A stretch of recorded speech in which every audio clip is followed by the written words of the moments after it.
We'd love to kind of get maybe a little intro Yeah. onto Fiat 24 and hear more about what you're doing, and then we'll kind of transition slowly to a panel discussion, and then the lovely apero that is served for you there. So thank you. Thank you for coming. So I'm Yang. I'm one of the co-founder of Fiat 24. So it's a pure Swiss company located in Switzerland, in Zurich, and the whole team is working in this office.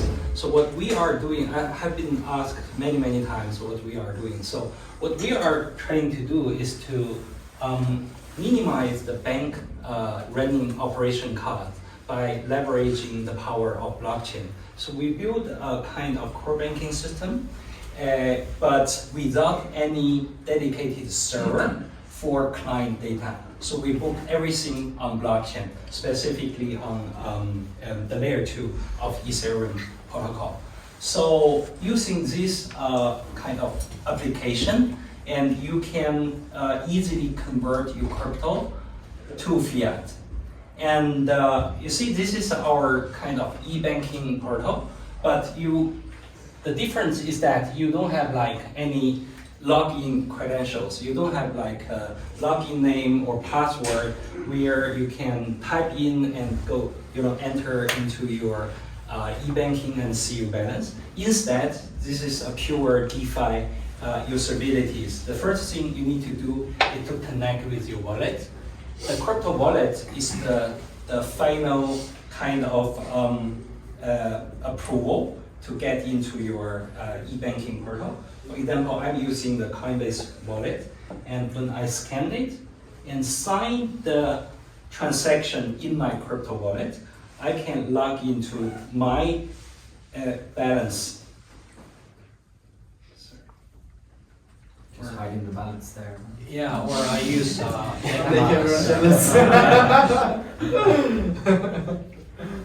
I sign the transaction with my MetaMask and I see my balance. Yeah, and I can easily convert crypto into Swiss franc by select the crypto I'm going to sell, and then approve the transaction with MetaMask.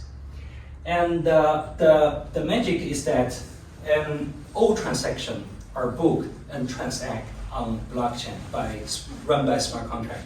The Ether that I just sold will be sold on Uniswap than any other centralized counterparty. So the Swiss franc will be credited in the Swiss bank account held by us. So if you want to withdraw, you can just withdraw it to any of your bank account, or we are going to issue a credit card which is directly linked with your account, and you can convert your crypto and top up your credit card and spend the money that you top up into that card. So for the audience who are attending this event, we have pre-minted our NFT. So the NFT represents your bank account in our system. So you can use the NFT to log into this e-banking portal and do the KYC and apply for the credit card. Yeah, so this is what we are doing. Thank you again for coming, and I think we can start the panel.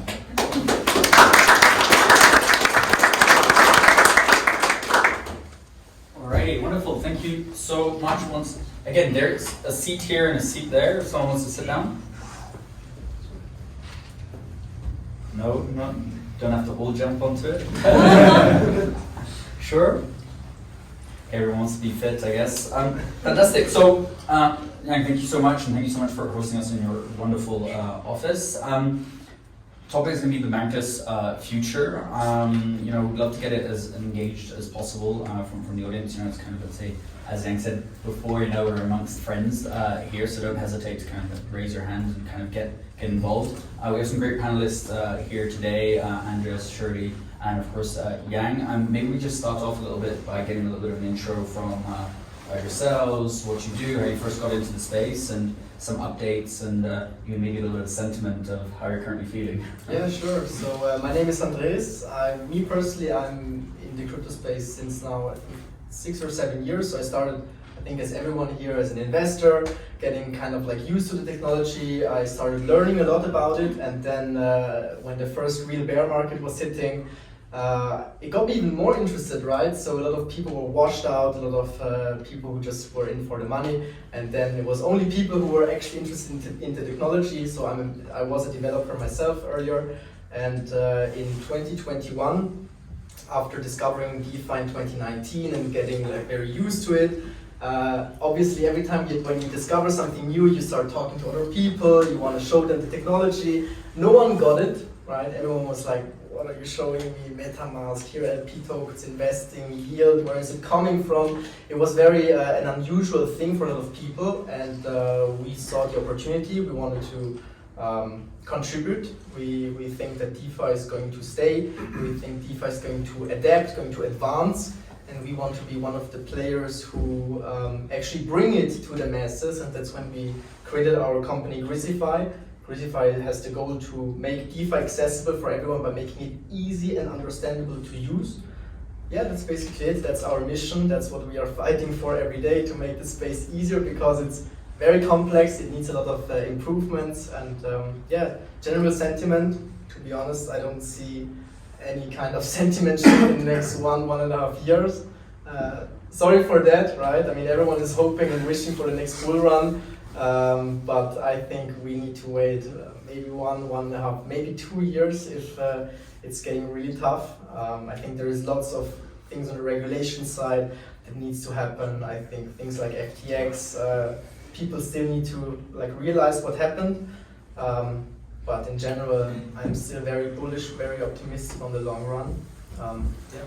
Fantastic. Yeah, I think it's quite interesting to have you on this panel, right? Because you're definitely a testament to the fact that like hard work really pays off, and kind of having that tenacity as well, right? Because I remember we were talking about launching Grizzly like in January, and like I was thinking to myself, wow, these guys are crazy not to launch in a bull market, and then you launched like in summer where like everything was kind of down, but then you got some amazing results. What was it, 26 million in liquidity locked in like 3 days, and it's some really amazing things. So yeah, really looking forward to hearing more about all of that, and yeah, maybe Shirley, you can just some context. Hi everyone, I'm Shirley, or Shirley.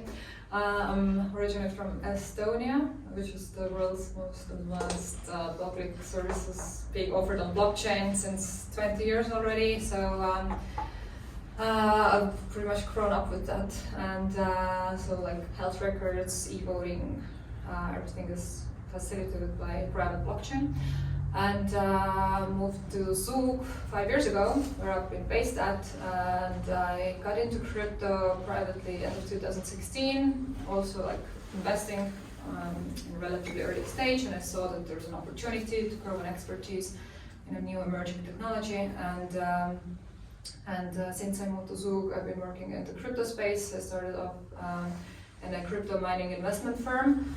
And April 2019, I was part of the founding team of Velas, which is a blockchain company. Currently, we're the fastest EVM chain, Ethereum compatible. So we leveraged on Solana core technology and added what was missing, was the Ethereum compatibility. We're the biggest talent pool, white label solutions, and liquidity is locked. And yeah.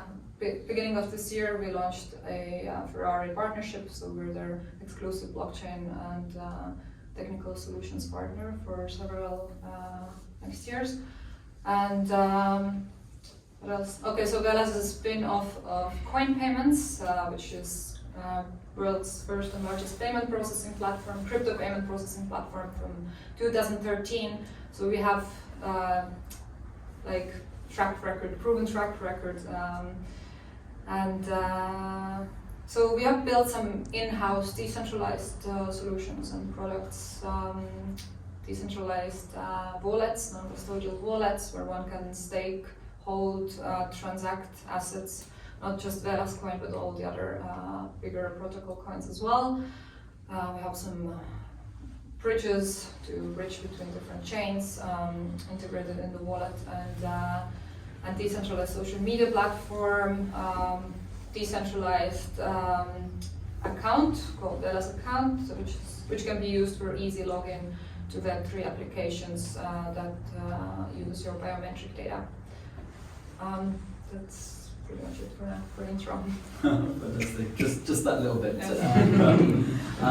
Wonderful. Yeah, and it's great that you're developing. You have this like layer one, which is really like the foundational side of things, and the whole ecosystem that is kind of stemming from that. Right. I think it's a really key part.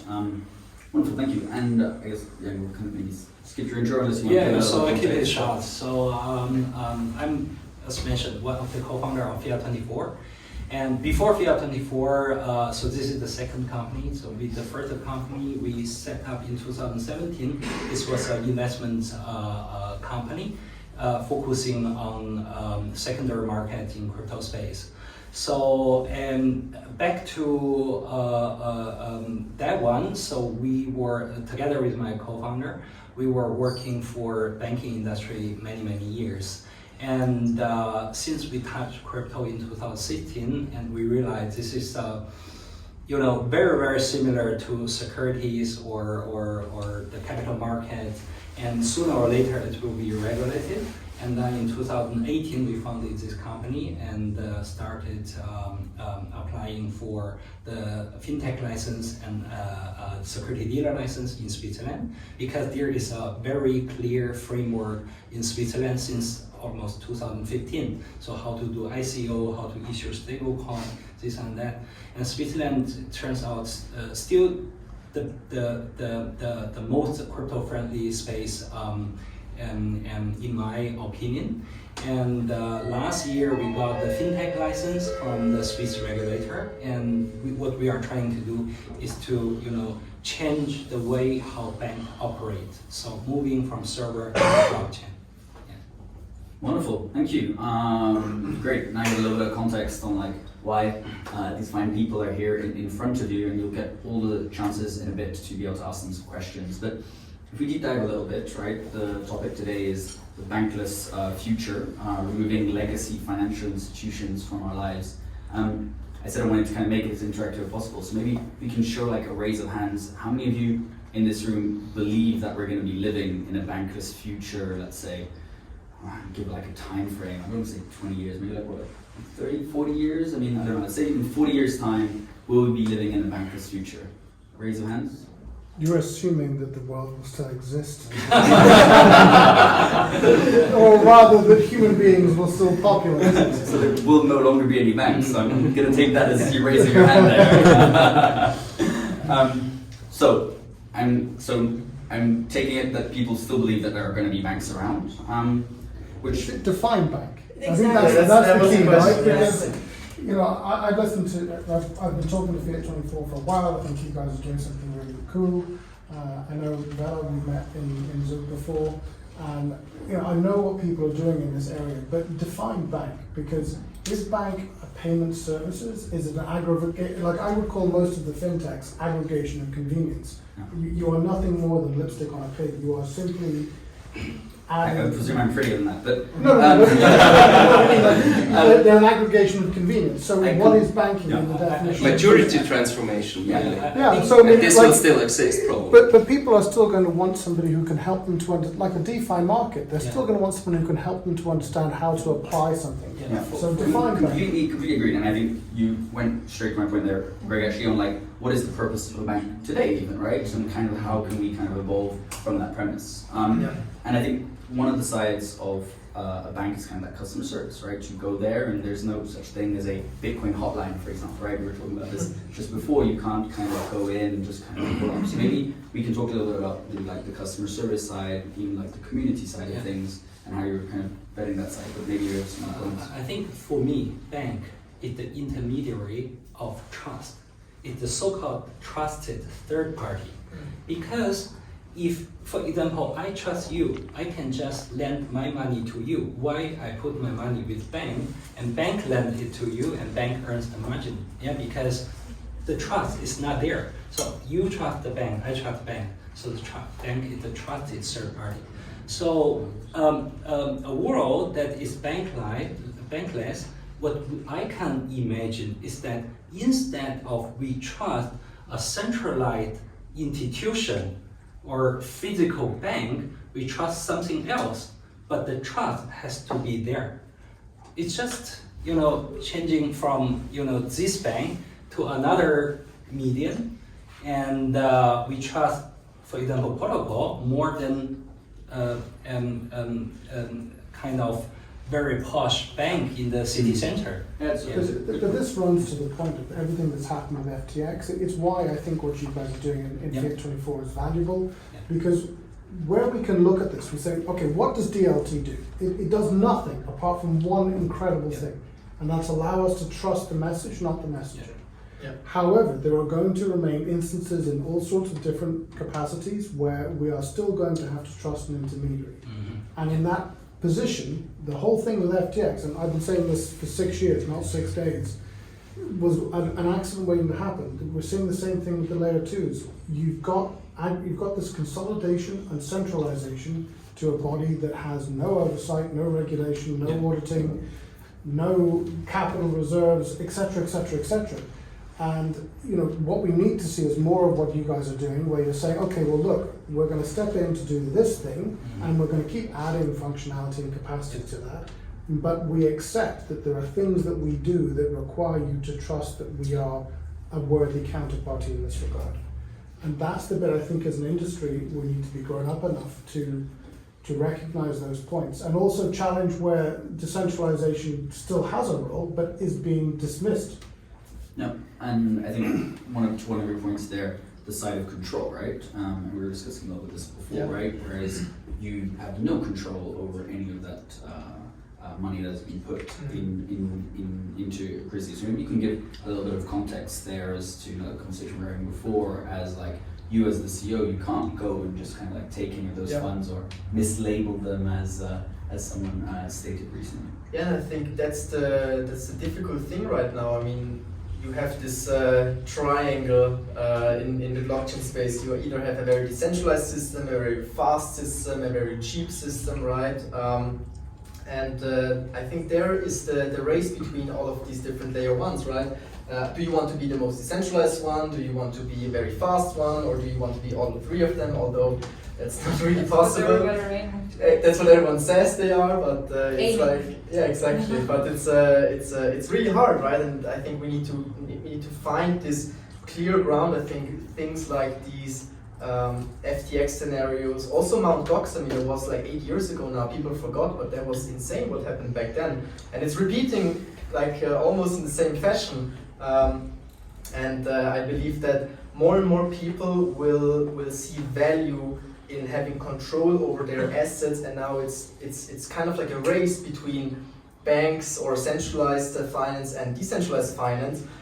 Who is going to bring the most amount of trust, right? Is it the centralized, trusted party that is going to adapt? Although everyone is saying that like decentralized, or everyone's saying banks are running on 80s technologies, right? That's a lie. It's 1970s at least. I mean, you have developers in banks that are working there since 40 years. They cannot replace them because they are like the only guy in the world who still knows this coding language, right? And on the other side, you have decentralized finance, which is so hard to understand. I mean, give your grandma the task to open a MetaMask and buy an NFT or invest into a liquidity pool. Although it might be very profitable, you can earn better yields, it's very transparent, you know where your money is going, you know where the value is or how the value is created, although it's too hard, right? And that's exactly what all these DeFi projects are aiming for, right? This simplicity that you can be this trusted, because the thing is, with banks are the trusted third party. With DeFi, you're trusting a protocol, right? You don't have to trust every single person you're interacting with, but you're trusting the network that it's working. And until no one figured out how to make it easy from the first step, creating a wallet, investing, gas fees. I mean, explain the concept of gas fees to someone. That's so hard. Why don't you have gasless transactions, right? Where a small part of your investment is deducted. You know, all of these small things that also we as a company are looking at and that we want to integrate, and I think that's the race right now in the DeFi space. Who is the first one that is actually bringing like banking services as easy as possible, so that you don't actually need to call someone, it just works, right? That's the challenge. Yeah. And maybe we continue on that point of trust, right? I mean, Sri, maybe you can give us some context as to how you're conveying trust with Velas, and furthermore, I mean, our most valuable asset here in this room is our time, right? So you're having builders develop as well in your ecosystem. How are you conveying that trust towards them that they should spend their time developing in your ecosystem as well? Well, we have, of course, it's a lot about security, and I mean, this year alone has been like the biggest in terms of the losses, especially in October. There's like over 3 billion loss only this year through DeFi hacks, and I think the audits and security audits should be like golden standard if we speak about new projects or being investors and making their decisions based on that. So in Velas we have, of course, we have also done several security audits over time, and fortunately, like Solana, as we're layer 1 and independent from Solana network, but because of their loopholes, they're basically doing the heavy lifting, so we can implement the improvements early on whenever they had a loophole or something. So, so how do we make sure that developers They trust. Like, what do you do specifically to? Yeah, it hasn't really been an issue much because we are using like open sourced code, like from the Solana side and EVM side. There is on Solidity side there is pretty like straightforward code base, and with of course security audits you can make sure that you're, of course it's not 100% guarantee, but still like added security. Yeah. Okay, fantastic. And then on that security side, I mean, safekeeping your assets is really important, right? And if we kind of go into yourself, Yang, with regards to Fiat 24, I mean, how do you safeguard your assets? How do you ensure to everyone in this room, if anyone were to kind of deposit any assets with you, how do you ensure that level of security and maybe even transparency? Well, I mean, there are two parts. For the crypto part, we don't have any ownership or control over your crypto asset until the moment that you approve the transaction for the portion of crypto asset that you intend to sell, right? So until this moment, we don't touch anything. This is for crypto part. For fiat part, we are old school. We put all client money either in Swiss Central Bank or in one of our corresponding banks. So it's a real fiat money in the bank, but on blockchain, we try to tokenize your deposit, giving you a kind of evidence that you have a deposit with us instead of a number on server, but we give you a number on blockchain. So this is what we are doing. Okay, very, very interesting. I mean, first time hearing something like that. It's quite cool. And maybe you can give a little bit of context as well as how like you've gained a lot of trust from the community that you have, the great community that you do. How do you ensure the security of those funds? I mean, it's always funny. You were mentioning DeFi hacks, right? And I think to people who don't understand crypto, when someone mentions, oh, DeFi hack, right? You think of crazy Russian guy in his basement, you know, coding and hacking into the smart contract and stealing the money. It's when a smart contract is properly written, right? And you mentioned like audits, that's like should be the standard, and I think there should be more regulation to it. However, it's hard, right? I mean, how should a centralized body be able to say, okay, audit this, audit that, don't need to audit this, and still there will be people who release stuff which is unaudited. But if a code is properly written, there is no possibility for a hacker to just come in and take the money. Most of the time, it's just a security, it's like a logic flaw, right? When someone discovers how can I, because a code on the blockchain is just running, right? It's running. If someone discovers how can I trick the smart contract so that it acts how I want it, but not how the creator intended it, then there is a possibility to take money out of it, right? Yeah? I have a question on this one. Yeah. Because the idea that it's some Russian code in some way is complete nonsense. It's actually North Korea. Exactly. Fair enough. Jokes aside, in all seriousness, I look at a lot of these hacks and I think to myself, is it actually somebody who really believes in decentralization? Yeah. And what they're going after are the centralizations that are pretending to be decentralized. They're going after the bridges. Yeah. And you know, for me, I look at the bridges and you know, we're trying to deliver interoperability, and the bridges are calling interconnectivity interoperability. It's not the same. You've got these honeypots.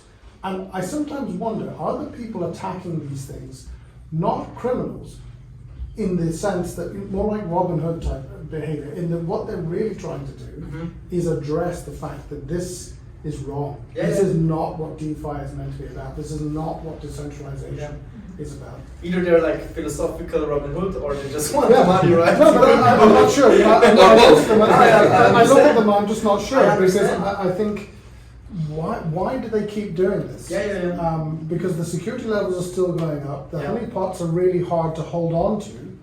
You know, even if they hack it, they get the money out. It's really hard to convert that elsewhere. Yeah. So are they doing this? Because it's kind of like a Pyrrhic victory. You know, Yeah. you get the hack, but you never really get the money. Exactly. So is it just about punching Yeah. the centralization? Yeah. That's the bit I wonder about. And that's so funny. I mean, you have these protocols like Uniswap or Curve, for example. They are huge. They process billions of dollars every day. They have billions of dollars locked into their system. But you'd never hear, oh, crazy, these big platforms that are really trustless and really decentralized on one chain without any centralization risk, without any oracles, you know, because that's also a centralization risk when you get the price of an asset and some centralized party gives you the price and you can somehow manipulate it. That's also a DeFi hack, but it's not because of the DeFi technology. It's all the hacks always happen on a centralization or on a centralized party. Also bridges. That's the only thing that's being hacked right now is bridges. Always bridges. And that's interesting. It could be like a punch in this direction, like, hey guys, that's not DeFi, that's not decentralized. Let's hack this and bring awareness. But I think it's happening in the wrong way. After people think, oh, DeFi is dangerous. I shouldn't use it, right? So yeah, there is a lot of education that needs to be done. I think maybe this would be one of the valuable things for you guys to know, that when you hear DeFi hacks, look at it. When you look at how this happened, and there is this nice page, I don't remember the name, which explains all these hacks in a very easy way. You always look at yourself and are like, it's like a stupid thing from the founders, how they built it up, or it's decentralized. So the big goal that everyone has in the DeFi space is to build this trustless layer. How can we as creators, builders, build an ecosystem where you don't need to trust anyone, but when you have that, you always sacrifice speed, you sacrifice costs, right? I mean, Ethereum is so expensive, but it's still one of the most decentralized blockchains out there, right? That's the beauty of it. No government can come and censor it down. You are aware of the proof of stake move, and but still, compared to Solana and all of these other, you know, it's always a trade-off. It's always a trade-off. There is there is no best solution. So when is the fully distributed ledger coming, actually, to back up your argument? The question is if it's ever going to come, you know, like this 2026. Oh, thank you. like this January or ideological. June? Q2, we're kind of vague at this stage. Thank you. I think that's also something that a lot of projects are talking about, right? We are this solution, you know, we are the fully decentralized, super fast, super cheap layer, and people are throwing money at it, right? There is always going to be these players that claim they are, but I think the question is if we really need it. I think also banks will still have their place. That's what Shiraz was mentioning at the beginning. I also don't believe that banks are going to vanish 100%, but I feel like in some points in the economy, for example, exchanges, it would be super nice if you have an exchange where every single user that's depositing money is the only person that can actually take it out again, right? FTX was saying, hey, you have this much, you have this much, you have this much. In the background, they were lending it out, spending it, donating it to the government, right? You had all these crazy things happening. That was only because they had control. So I think you need a mix, for example, on an exchange to process orders, right? Order book, high frequency stuff. You cannot pay gas fees all the time. You cannot pay gas fees on every single transaction. over there, it would not scale. And waiting 14 seconds for a transaction to complete, that's nonsense, right? But still, on this layer where you actually deposit and withdraw money, you should implement, or it would be nice that if some company made or actually achieved it to implement these things, and you have protocols like DYDX that are doing this. So I think hybrid would be nice. Another interesting thing, so we've been looking at fiat payment structures, infrastructure, and seeing how our solutions can help them. And one of the interesting disconnections, and we have tons of these in the DeFi and Web3, etc. world where we misuse terms, but the disconnection that was going on during the discussion is we said we have sub 5 second finality from instantiation to settlement. And they're like, oh no, we're doing microsecond transactions. But when you start to actually get into all the pieces they're talking about small subsets of things all the way along. And actually, their settlement process on the payments is still intraday. Mm-hmm. It's still end of day that they're matching off the books. And these sort of things are all there to be worked on. Yeah. But I think the disconnect in how we phrase these things, how we express them, is holding everybody back. Yeah. Because that was a whole day of meetings where we were kind of going, well, eventually we'll get the numbers down to sub 2 seconds. Is that good? No, it's not. And then it turns out that actually, that's faster than they've ever been. Yeah. Sorry. Now it's an interesting point, and that's when we come back to this race, right? I look at it as a race. I mean, every time you do business, it's a competition. You're trying to be faster, better, cheaper, whatever as to your competition. And when you look at the competition between traditional finance and decentralized finance, I mean, I believe they will both coexist. There will still be people that want to call someone to open a bank account that are willing to wait 1 week, get a paper, sign it, send it back. There are people that need that. However, they are going to die out in the future, right? So you will have more people than ever that are going to demand a fully digital and scalable solution. The interesting thing and what I love about DeFi is that everyone can build upon each other, right? When you have CeFi, let's say fintech companies, Revolut, Twint, PayPal, Robinhood, they are all separate entities. They don't talk to each other. They work independently of each other, and they all have to build their knowledge internally inside of their own small company. Meanwhile, on the DeFi side, you have people like the founder of Uniswap. He created something insane. So many people used his code, his open source code, his work that he was putting in, and they created more protocols on top of it, right? You had someone like Stani from Aave, he built this lending platform, and suddenly you had other protocols that are adopting it. You have, for example, someone like us. We are connecting to different protocols, and we're making it easy for people to invest in all of these protocols just through one place, right? So we're bundling everything together still, decentralized, so we're not touching the money, we're just routing it, right? We're writing smart contracts to make your life easier. And I think this will eventually be the winning, or the reason why DeFi is going to be more successful, be faster than the centralized finance world, because they can collaborate, right? That's the main thing that I love. For example, Fiat24 is actually, you can look Fiat24 in another way, that is the fiat layer on top of Uniswap. So, but we don't know Uniswap. We just build on top of it without asking them for the permission, because they book their data on blockchain, we book our data on blockchain. So we just read each other's data from blockchain. Yep. So it's unlike to centralized institution. I have to open up my API to you, you open up API to me. So we have to come up into agreement. So this is one day I say fuck you, I'm gonna close the API. In DeFi there is no agreement. Yeah. So API. Exactly.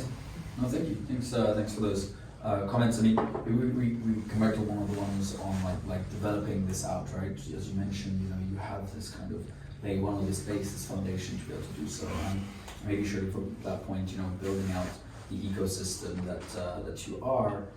Maybe you can give some context as to this kind of discussion that we were having before, kind of that centralization, as you are a Swiss-based company, but you are developing kind of some of these decentralized applications as well. How do you see a little bit that let's say, the nuances and the differences between kind of like building out decentralized applications whilst being a centralized firm, and kind of like how you're kind of conveying those bits and pieces to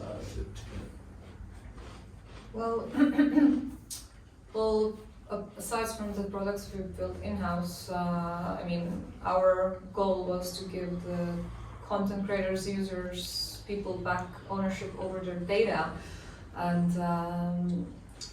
monetize it themselves rather than using third-party or monopolies like Facebook, YouTube, and so on. Besides that, we have like a grant program and ecosystem fund, whereas we have quite several projects building decentralized finance products, and normally forking some existing also like older solution from Venture Space like Bankless, Uniswap, or Compound. Yeah, normally it's like adding some additional value.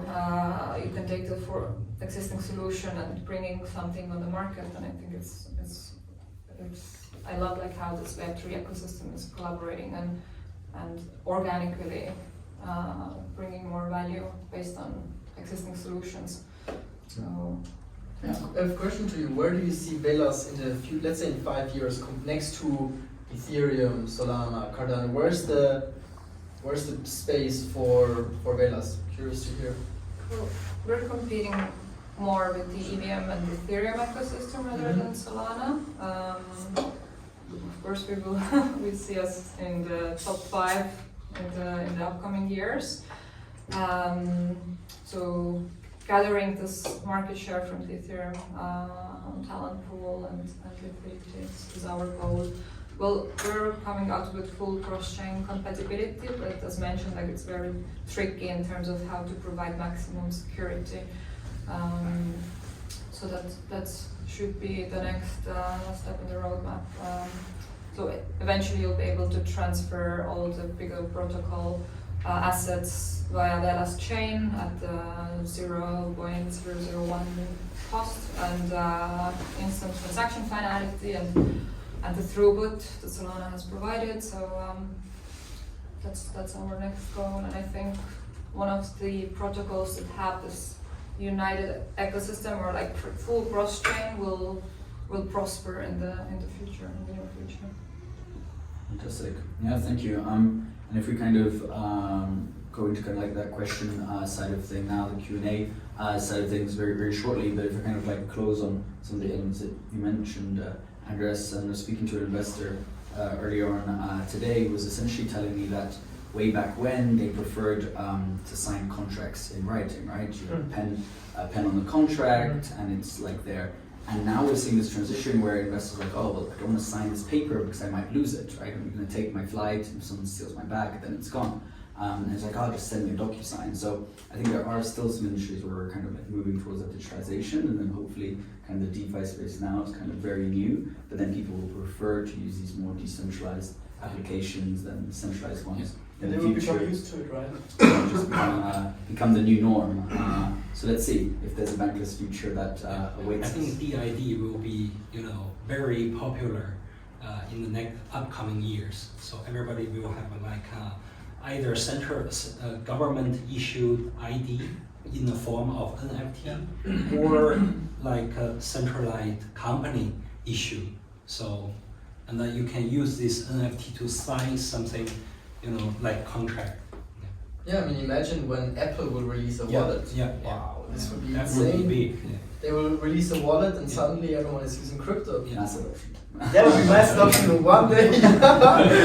And these are the events that I am personally looking forward to. I mean, right now everyone you're forwarding them to MetaMask or even Fiat.com or Fiat24 or many different wallets. I think when Apple will release a wallet, this would be crazy, right? And then you can build on top of it. Imagine if they open up their technology, if they are actually open for innovation in that case. This would be interesting. In fact, Apple, especially in Apple Store, they realize that if there is a kind of crypto wallet in Apple Store in the form of app, And in that crypto wallet, you have different D apps. Apple hate that because actually those D apps are, coming around from Apple Store and become the Apple Store of Web3 age, without involving the Apple Store. So they prohibit some crypto wallet to have their own kind of D app store in their wallet, in their browser. Someone should tell Tim Cook that he can charge like 0. Whatever on every transaction. They will do it next day. Technically, this is not possible. This is the part that they hate. Exactly. Wonderful. Thank you. Maybe give just a quick round of applause to our panelists. Thank you all for coming. I think before we swiftly move on to the apero here, I think we have 5 more quick minutes if anyone has any questions. If not, I think our panelists are still here for the next kind of couple of 10 minutes, hour or so. So I don't know if anyone has some really questions. Yeah, please. Hi, thank you very much. First of all, it was very interesting. I loved the event. So first, a statement. Banks typically have been constructed by regulators, the deposit-taking institutions, that are allowed to hold people's money because they are being given the authority with the framework they put in place to hold people's money and not do crazy things with it, let's put it simply. To come back to example of the grandma, which I liked. I'm actually myself, and you're preaching your own church here, right? So it's an easy one. Personally, I'm paid by a crypto company, but I'm not putting my salary into the actual company, right, that I'm paid money by. I still go to my traditional bank. Why? Because I've got insurance up to a certain level. I feel it's safe because I've been told they've been around for 150 years, right? So what are you going to tell me, the grandma of tomorrow, to convince them that they shouldn't go to a bank, but they should go to a decentralized finance organization or similar kind of player? I think right now I wouldn't even try, to be honest. I wouldn't try to convince her, sure I can find these fancy arguments and somehow convince her to download a wallet and try it out. But I feel like the space is not ready yet. I think that's what, we need to convince with innovation, with tech, with features, with things that you cannot do on a bank. Where can you put something up as collateral and borrow within seconds? You cannot do it in a bank, All of these things, it's very small, right? So far you cannot borrow money without providing. For example, let's say you cannot use DeFi to get a mortgage on your house. Why would you put 1 million to borrow $500,000? Doesn't really make sense, right? But in the future, when we advance, when we move forward, maybe these things will be possible. So maybe in 5 years we can have this discussion again. Would I, in 5 years, try to convince my grandma to use DeFi instead of a bank? Right now, I wouldn't do it. As I mentioned, it needs the features, it's innovation, to maybe in 5 years or 2 years even, we can actually have this conversation. Probably the oldest guy around. Thank you very much. That's fascinating to hear about you. I came because I found the field very interesting as a banker. I've done that all my life. And most interestingly, I created a bank 13 years ago, Bankless, which we just sold to Rothschild & Company. Congrats. So I'm an entrepreneur now. After the big spending by Morgan Stanley and UBS.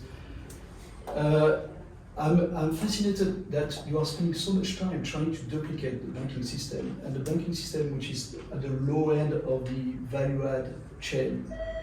So I would have expected you to spend more time thinking about how to tokenize all kinds of financial assets, which is really, I believe, where there's the most to be done, and there's a huge market, and you can tokenize everything you want, as you know, better than I do.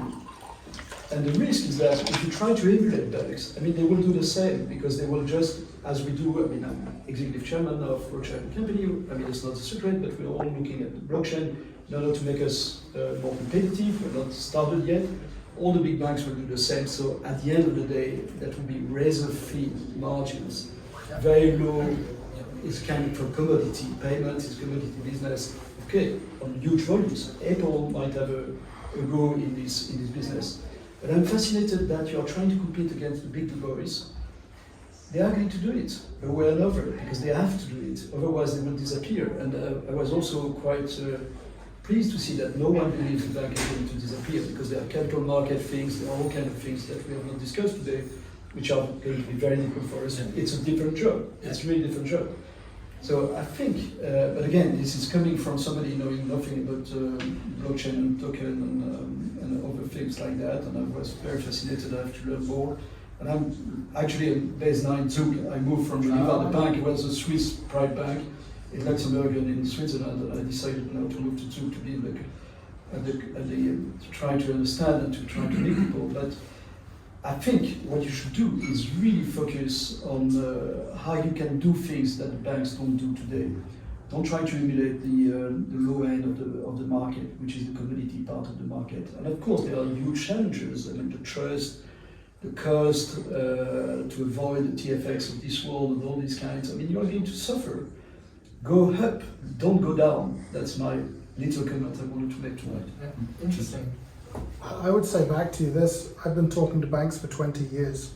I first talked about using digital payment systems to UBS and all the big name banks in 2004. We were sending money around the room using 2G and GPRS phones.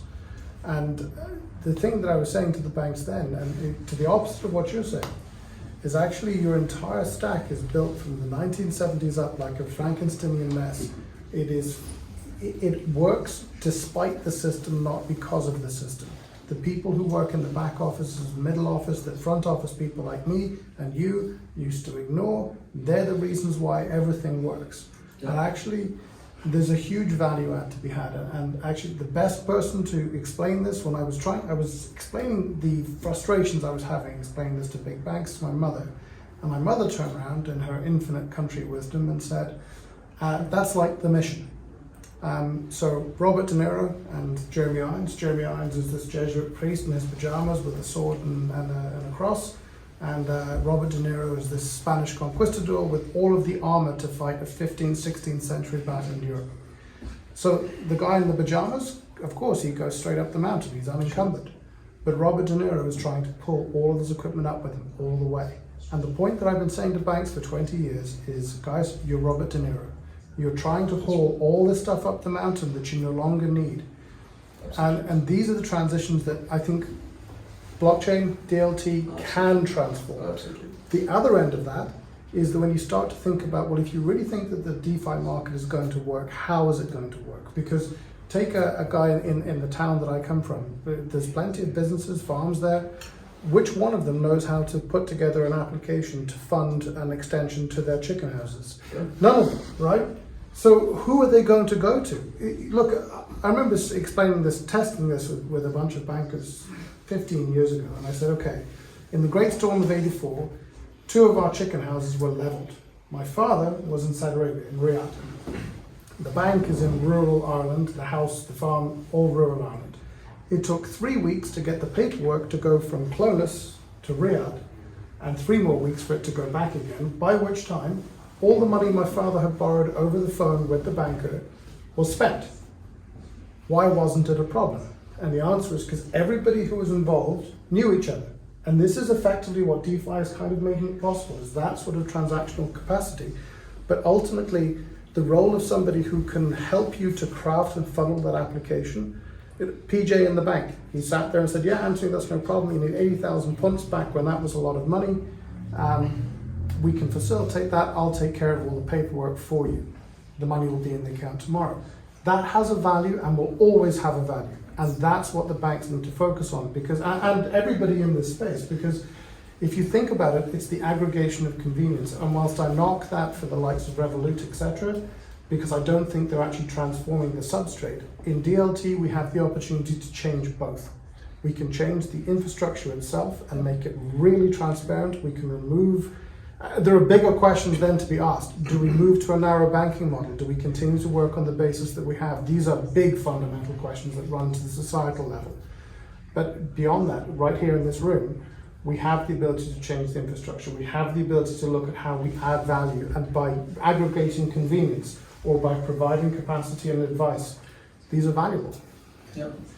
So I was a little bit provocative. I think you should keep doing what you're doing. What I'm trying to say is that I feel that whenever it's come to a revolutionary change or conceptual change, and DNA comes into play.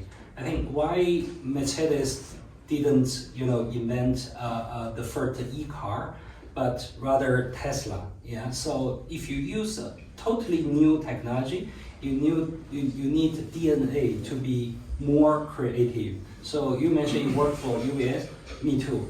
So in UBS, we don't know that in any UBS website, any drop-down list, you add any item in the drop-down list, you need to pay 200K cost. There are several MDs to sign up for this new choice in this drop-down list. So how can you, be so innovative to change the underlying technology that you are using? So it's fully agree. Yeah. Look at the margins afterwards. Yeah. What margin Yeah. will be in the market? That's the key thing. I mean, I really agree with what you're saying. I see the point that we are now trying to solve like a very low-level problem. Custodian, how do we store money, and that's still a big problem to solve. I mean, no one really solved it yet. So you have to write down your 12 words. It's annoying, and like that, you're not going to convince the masses to jump on this technology. You need these fancy things that a bank cannot do. And I would really take your advice by heart. I think it's very interesting what you said. But we have to start somewhere, right? We have to start somewhere. The DeFi space exists now. Exactly. It existed since maybe 3 years. It really started like 3 years ago. Obviously, you can say, okay, Bitcoin is the first thing with like first DeFi invention. But let's say the real ecosystem started about 3 years ago. And we need to solve a lot of problems, but I also think that